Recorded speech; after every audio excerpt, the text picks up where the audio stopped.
વસંત ઋતુના આગમન સાથે કેસુડો સોળે કળાએ ખીલી ઉઠ્યો છે. જિલ્લાના અનેક વિસ્તારમાં માર્ગ ઉપરથી પસાર થતી વેળાએ કેસુડો સૌ માટે આકર્ષણનું કેન્દ્ર બન્યો છે.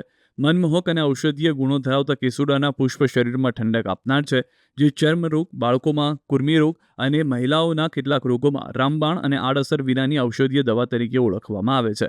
આગામી હોળી ધૂળેટી પર્વને આડે ગણતરીના દિવસો બાકી છે, ત્યારે ધૂળેટીમાં ઉપયોગમાં લેવાતા કેમિકલયુક્ત રંગોથી દૂર રહી કુદરતી રંગના સહારે પર્વની ઉજવણી કરવા ગોધરા કોમર્સ કોલેજના વિદ્યાર્થીઓએ નિર્ણય લીધો છે.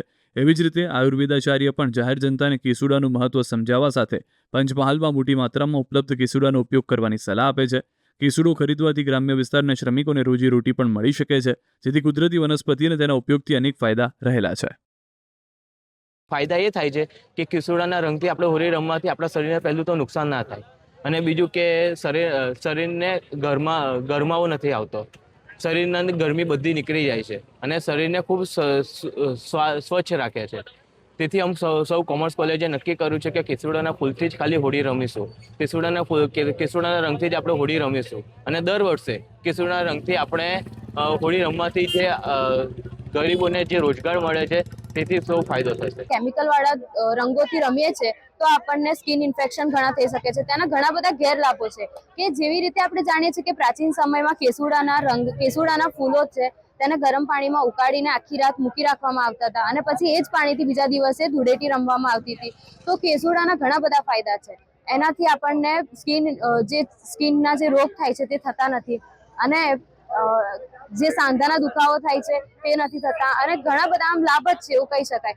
જે પેલા ઘણા લોકો એવા છે થોડા પૈસા માટે થઈને લોકોની જિંદગી સાથે રમતા હોય છે, કેમિકલ વાળા રંગો વેચતા હોય છે. તો મેં મારી ફેમિલી અને કોમર્સ કોલેજના અમે તમામ વિદ્યાર્થીઓએ નક્કી કર્યું છે કે આ વખતે અમે કેસુડાના રંગથી જ રમીશું. ઔષધીય ગુણોમાં ખૂબ જ ઠંડક આપનાર છે. એટલે કે જેને ખૂબ જ ગરમીનો કોઠો રહેતો હોય, પિત્તની પ્રકૃતિ રહેતી હોય, એને બહારથી આપણે પાણીમાં નાખીને નાહવા તરીકે પણ યુઝ કરી શકે છે. અને તેનું શરબત બનાવીએ તો શરબતનો પણ અદ્ભુત રોલ છે એનાથી શરીરમાં ખૂબ સરસ ઠંડક પ્રસરે છે. ઘણા લેડીઝને લગતા રોગોમાં પણ ખૂબ સુંદર પરિણામ આપે છે. બાળકોને લગતા રોગો હોય તેમાં કૃમિની જે તકલીફ હોય તો પલાસના બીજ આવે છે, એ પલાસ બીજનું પણ અમે કૃમિ એન્ટી વર્મ તરીકે યુઝ કરીએ છીએ, એનું ખૂબ સુંદર પરિણામ છે.